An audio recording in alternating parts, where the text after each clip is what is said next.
yang diajarkan oleh tuan-tuan guru yang arif dulu. Jadi kesaktian tuan-tuan guru kita dulu itu bukan saja karena lelaku, tapi lebih banyak karena ilmu semula jadi. Dia lebih banyak dianggap sakti oleh masyarakat setempat karena ilmu semula jadi. Siapa yang bilang kita tidak sakti ketika kita berkata, oh nanti ada orang meninggal di daerah kita ini, pokoknya garis lurusnya begini. Ketika memang terjadi, orang pasti takjub, pasti menganggap kita sakti. Baik sahabat semua, sebelum melanjutkan menonton video ini, silakan di subscribe channel saya ini dan diklik ikon loncengnya. Terima kasih. Baik sahabat semua, ketemu lagi dengan saya di sini. Assalamualaikum warahmatullahi wabarakatuh. Sahabat, seperti biasa saya ngopi dulu.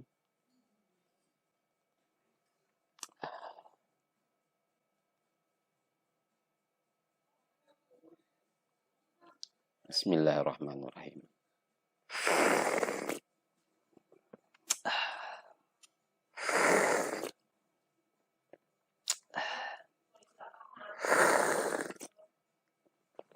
Alhamdulillahirabbil alamin.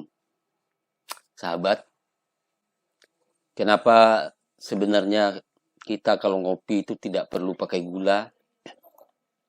Karena dalam kopi itu sendiri juga sudah ada kandungan gulanya.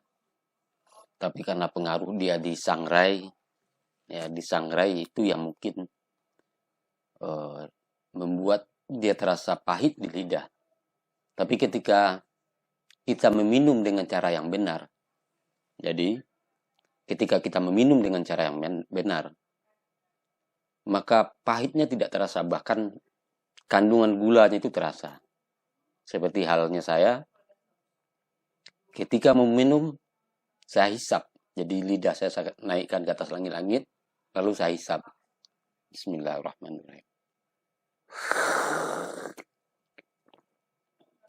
Jadi manisnya terasa, pahitnya tidak ada sama sekali. Mungkin bagi sahabat yang belum terbiasa, belum menemukan sensasi seperti itu. Tapi kalau sudah terbiasa, akan menemukannya. Dan kopi ini tidak mempengaruhi kepada mah kita. Ketika kita cara benar, cara menyeduh, takarannya. Ingat, seperti yang saya katakan dalam ilmu semula jadi, ketika dengan takaran yang tepat, dengan dosis yang tepat, maka dia menjadi obat. Begitu juga membuat pesawat terbang itu karena terjadi dosis yang tepat. Antara benda-benda ini digabung dengan ini dengan dosis yang tepat. Sehingga jadilah kapal terbang. Kalau dosis tidak tepat, maka akan terjadi kegagalan. Jadi demikian sahabat. Oke sahabat, seperti janji saya sebelumnya, saya akan membuat video tentang ilmu semula jadi dalam sekali seminggu. Ya, jadi setiap sekali seminggu akan saya buat video yang membahas tentang ilmu semula jadi. Dan di video pertama saya, keterangannya apa itu ilmu semula jadi sudah saya jelaskan, bahwa di video selanjutnya saya akan memberitahu rahasia bagaimana kita tahu orang meninggal besok di daerah kita. Menarik bukan?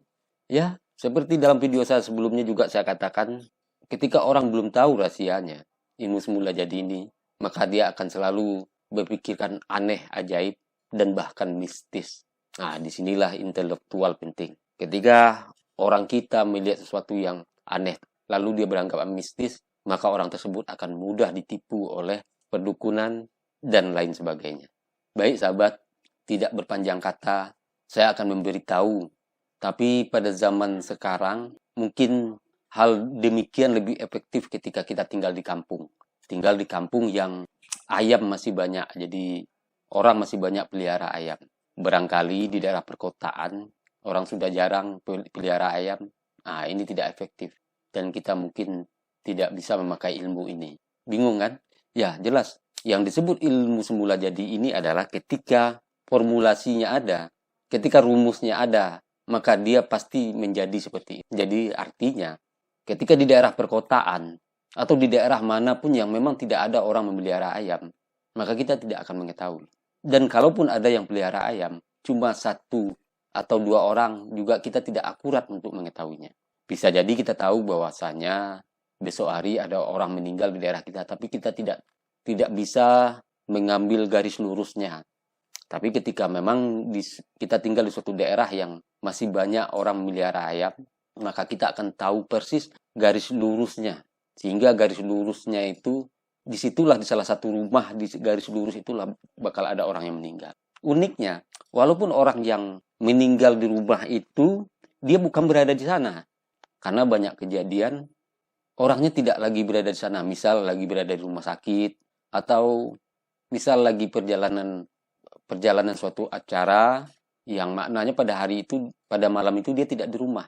Yang jelas besoknya ketika dia meninggal pasti dia datang, akan dibawa ke rumah itu. Nah ini unik kan? Dan video ini saya persembahkan demi untuk mencerdaskan masyarakat kita. Demi jangan ada lagi yang mengaku-ngaku bangsa ustadz tapi membuat video-video pembodohan, ya biarkan saja. Yang penting jika sahabat sudah bisa mencerna, maka sahabat tidak akan mampu dibodohi. Mungkin ide dari video saya ini, ilmu yang saya berikan ini, ilmu semula jadi tentang orang meninggal ini, saya berikan pada saat ini. Besok-besoknya bisa jadi akan dibuat oleh bangsa ustadz atau bangsa dukun atau bangsa paranormal ketika terjadi keadaan seperti itu di daerahnya dan dia lagi ngobrol dengan tamunya, dia akan bicara, wah, atau nanti sore ada orang meninggal, pokoknya hari ini ada orang meninggal dari tarik garis lurus dari sini ke sana gitu. Dan ternyata kejadiannya betul. Tentu orang akan aneh ketika orang itu berasa aneh dan penasaran, akhirnya bertanya misal kepada bangsa ustadz tersebut atau bangsa paranormal tersebut atau bangsa dukun tersebut. Nah di saat itulah dukun itu ketika dia jujur atau tidak mau membuka rahasianya tapi dia jujur, dia akan mengatakan ya Allah memberitahu dengan caranya. Tapi ketika dia tidak jujur, dia akan bicara begini, iya saya itu diberitahu Allah misal, atau malaikat lapor kepada saya misal. Jadi setiap pengetahuan, baik saya membagikan pengetahuan itu, tetap ada nilai positif dan negatifnya. Nilai positifnya adalah sahabat menjadi mengetahui. Jadi tidak mudah dibodoh-bodohin orang setelah itu tentang hal ini, tentang hal apa yang saya bahas. Nah, ketika sahabat sudah mengetahui sesuai dengan niat saya untuk membagikan pengetahuan ini, dan ini juga jadi pahala bagi sahabat semua. Sahabat, sharekan video saya ini. Ya, sharekan link video saya ini agar masyarakat kita tahu dan itu juga menjadi kajian intelektual. Jadi ketika ada ahli-ahli yang berbicara soal logika atau apa, dia akan membahasnya. Yang jelas sahabat mendapatkan sumbernya dari saya. Dan semua itu dari mana saya dapatkan, itulah yang disebut alam terkembang menjadi guru. Rata-rata ilmu semula jadi, tuan-tuan guru kita dahulu mendapatkan ilmu semula jadi adalah belajar kepada alam, mengamati alam. Dan lebih banyak tentang rahasia-rahasia tersebut, tuan-tuan guru kita dulu belajar kepada reaksi binatang ternak atau hal apapun, membaca alam, tumbuh-tumbuhan, pohon, interaksi binatang dengan alam sekitarnya. Akhirnya tuan-tuan guru memformulasikannya, jadi merumuskannya. Penasaran bukan? Dan video saya ini, saya jamin tidak akan manfaat kepada orang yang pernah komentar tidak baik di video saya sebelum. Kenapa? Ya itulah kelebihan ilmu pengetahuan. Karena walaupun ini pengetahuan saya yang beritahu, walau sebelum-sebelumnya ada tuan-tuan guru yang punya, tapi ketika orang tersebut mendapat pengetahuan dari saya tentang hal ini, maka ketika orang itu pernah gara-gara membahas Ujang pernah akhirnya komentar kasar, maka di dia tidak akan berlaku. Buktikan saja. Itu sebabnya orang-orang dulu, tuan-tuan guru dulu, bahkan agama kita menganjurkan kita menghormati guru kita atau menghormati orang yang telah memberitahu agar keberkahan ilmunya terjadi pada diri kita. Jadi begitu ya sahabat. Sahabat, tentang nilai spiritual memang seperti itu. Bahkan dalam bertasawuf juga seperti itu. Mana dalam bertasawuf, bertarikat seperti itu. Dalam adab berguru ada 3 perkara. Mana 3 perkara itu? Kita leburkan diri kita dengan guru kita. Artinya apa yang guru kita sukai kita cintai apa yang dia sukai. Jadi bukan saja mencintai seorang guru, bukan saja mencintai apa yang orang telah berjasa memberitahu pada kita sesuatu, tapi juga mencintai kelakuannya. Itu sebabnya sebelum berguru kita perlu menyelidiki guru agar hati kita setelahnya jangan dongkol. Jadi kita leburkan diri kita dengan guru kita. Setelah itu kita leburkan diri kita dengan Rasul, dengan baginda Nabi, dan akhirnya akan lebur dengan Allah. Jadi dalam kajian tasawuf disebut fana fiseh. Jadi fana akan leburkan diri kita dengan syekh kita, dengan guru kita. Fana fi Rasul, maka setelah kita leburkan diri kita dengan syekh kita, dengan guru kita, maka akan leburlah diri kita dengan Rasul. Kenapa? Karena memang sang guru yang memberitahu, menunjuk jalannya. Dan ketika telah lebur diri kita dengan Rasul kita, maka akan leburlah, akan panapilah, akan leburlah diri kita dengan Tuhan kita. Artinya apa? Bagaimana mungkin kita akan panapi Rasul jika kita belum panapi Syekh? Dan bagaimana kita akan bisa panapilah kalau kita belum panapi Rasul? Nah, jadi itu adabnya. Jadi pembahasan ini bukan berarti, oh kalian harus menghormati saya atau tidak. Itu berpulang kepada kalian. Ketika kalian ingin mengambil hikmah dari pembelajaran atau ingin melihat hikmah dari apa yang keluar di mulut saya, mau mengamalkannya silakan, tidak pun tidak masalah. Bagi saya tidak ada untung ruginya, tapi yang jelas niat saya membuat video ini adalah memang untuk mencerdaskan masyarakat kita, memberikan pengetahuan. Oke, kita mulai buka rahasianya. Jadi sahabat, untuk mengetahui orang akan meninggal di daerah kita besok sampai malamnya dimulai adalah ketika selesai waktu subuh sampai sebelum waktu subuh besok. Itu kita tahu itu. Caranya bagaimana? Begini. Ketika terjadi ayam berkokok di antara jam 12 malam sampai sebelum subuh. Dari jam 12 malam sampai sebelum subuh. Dan ayam berkokok itu bukan hanya satu, tapi bersahutan dengan ayam lain. Dan bersahutannya itu pasti membuat garis lurus. Nah, di garis lurus itulah, di area garis lurus itulah ada orang meninggal besok. Walaupun orangnya tidak ada di rumah itu pada saat itu. Nah, ini rahasianya. Jadi ketika hanya terdengar cuma satu ayam yang berkokok, itu dia tidak. Itu bukanlah pemberitahuan. Tapi ketika terdengar ayam berkokok bersaut-sautan, lebih dari 3 ayam bersaut-sautan. Misal dari sini pasti dia menarik garis lurus. Tidak mungkin di sini, di sana juga, itu tidak. Dia menarik garis lurus. Dan pasti di area itu salah satu rumah ada yang meninggal. Dan itu bisa dipastikan keakuratannya 99%.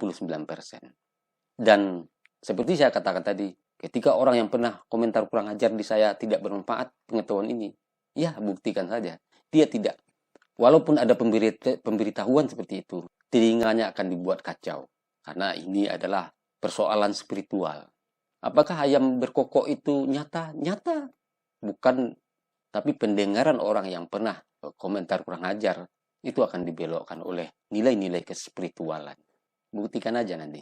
Oke sahabat, jadi itu rahasianya.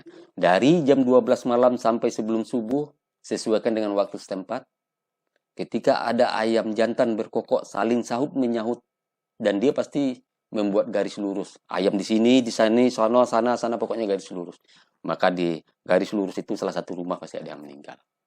Pada hari besoknya. Jadi batasnya kan dari jam 12 malam sampai sebelum subuh. Artinya pemberitahuan itu berlaku untuk setelah subuh sampai sebelum subuh besok. Jadi sampai misal waktu Isya juga masih belum ada orang meninggal, tenang saja, tetap akan ada yang meninggal. Nah, sekarang pertanyaannya, kenapa hal itu bisa terjadi? Nah, ini nilai spiritualnya. Allah itu menciptakan benda-benda, tumbuh-tumbuhan, batu-batuan, kayu-kayuan, manusia, binatang melata, apapun, itu berderajat masing-masing.